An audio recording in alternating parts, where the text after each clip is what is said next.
Kerugian demi kerugian terus didapatkan angkatan bersenjata Ukraina setiap harinya.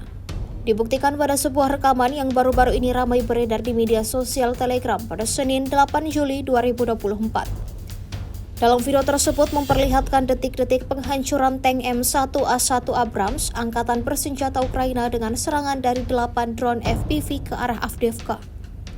Serangan tepat sasaran dan membuat tank tersebut ludes terbakar. Seperti yang terlihat dalam rekaman, Angkatan bersenjata Rusia memastikan tidak ada tentara musuhnya yang selamat selama pengoperasian tank tersebut.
Download Tribun X sekarang, menghadirkan lokal menjadi Indonesia.